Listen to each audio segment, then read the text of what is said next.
जय श्री कृष्ण। कृष्ण आस्था चैनल पर आप सभी का स्वागत करती हूँ। कार्तिक मास के दूसरे अध्याय की कथा आइए सुनते हैं। श्री कृष्ण ने आगे कहा, गुणवती ने जब अपने पिता तथा पति की मृत्यु का समाचार सुना तो बड़ा ही करुण विलाप करने लगी। विलाप करती हुई गुणवती कहने लगी, हाँ नाथ, हाँ पिता, आप मुझे अकेली छोड़कर कहाँ चले गए? आपके बिना मेरा कोई सहायक नहीं है। अब मैं क्या करूँ? मेरे वस्त्र और भोजन की व्यवस्था कैसे होगी? मैं अज्ञान और अनुभवहीन हूँ। मुझ पापी विधवा को कौन स्नेह देगा? मैं कहाँ जाऊँ, कहाँ रहूँ, क्या करूँ? मैं घृणा की पात्र बन गई हूँ। हे विधाता, आज मेरा सब कुछ नष्ट हो गया है। अब मैं कैसे जीवित रह सकूंगी? मैं बड़ी पापिनी हूँ। जैसे कुकरी रोती है, इसी प्रकार रोकर विलाप करती हुई वह पृथ्वी पर इस प्रकार गिरी जैसे आंधी में केले का वृक्ष गिर जाता है। बहुत देर के बाद जब उसकी चेतना लौटी तो पुनः विलाप करती हुई शोक समुद्र में डूब गई। वह कहने लगी, मैं अभागी हूँ, दुखिया हूँ, निराश हूँ। मैं कहाँ जाऊँ? कौन मेरे दुख को दूर कर सकता है? गुणवती उसी पुरी में रहती हुई एकादशी एवं कार्तिक के व्रत को जन्म भर विधिवत करती रही।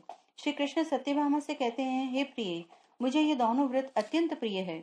ये दोनों ही व्रत भोग और मुक्ति देने वाले हैं। पुत्र और संपत्ति भी ये दोनों व्रत देते हैं।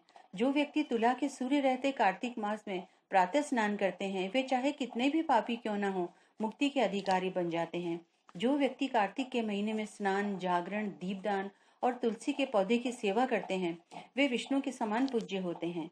जो प्राणी कार्तिक मास में विष्णु भगवान के मंदिर में सफाई करते हुए भगवान का पूजन करते हैं, वे मोक्ष प्राप्त करते हैं। जो प्राणी कार्तिक के महीने में 3 दिन भी नियम पूर्वक आराधना कर लेते हैं, उनके देवता भी पूजा करते हैं। फिर तो जन्म भर इस मास का व्रत रखते हैं, उनका तो कहना ही क्या है। इस प्रकार गुणवती प्रत्येक वर्ष मन लगाकर कार्तिक का व्रत और भक्ति पूर्वक विष्णु भगवान की पूजा आराधना करती रही। एक बार वह ज्वर से पीड़ित और दुबली हो गई। इस स्थिति में भी वह धीरे धीरे गंगा स्नान के लिए चली गई। जब वह गंगा में घुस गई तो ठंड के कारण कांपने लगी। तभी उसे आकाश मार्ग से एक विमान को आते हुए देखा। उस विमान पर विष्णु भगवान के समान रूप धारण किए हुए पार्षद सवार थे और विमान पर गरुड़ के चिन्ह का झंडा लगा था। अप्सराएं भी उसी विमान की शोभा बढ़ा रही थी।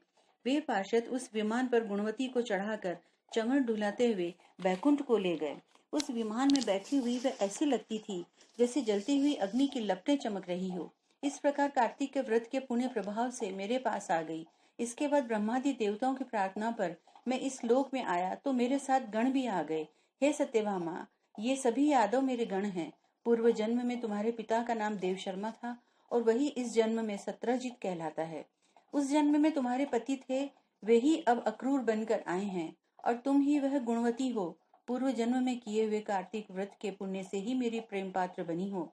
उस समय तुमने मेरे मंदिर के द्वार पर जो तुलसी वाटिका लगाई थी, उसी के पुण्य प्रभाव से तुम्हारे घर के आंगन में कल्प वृक्ष शोभा दे रहा है। पूर्व जन्म में तुमने जो कार्तिक के महीने में दीपदान किया था, उसी के कारण तुम इतनी सुंदर हो और घर में प्रत्येक प्रकार का वैभव है। उस जन्म में भगवान को पति मानकर जो व्रत आदि समर्पित किए थे, उसी के पुण्य से अब तुम मेरी पत्नी बनी हो। तुमने जो जन्म भर कार्तिक का व्रत किया, उसके कारण मेरा और तुम्हारा साथ सदा रहेगा। इस प्रकार जो भी मनुष्य कार्तिक व्रत को नियम पूर्वक करते रहें, वे भी मेरा सानिध्य प्राप्त करते रहेंगे और तुम्हारी तरह मेरे प्रेम भाजन बनेंगे। अनेक प्रकार के यज्ञ, दान, व्रत तथा तप करने वाले प्राणी को जो फल प्राप्त होता है, उससे 16 गुने से अधिक फल प्राप्त कार्तिक का व्रत करने से हो जाता है।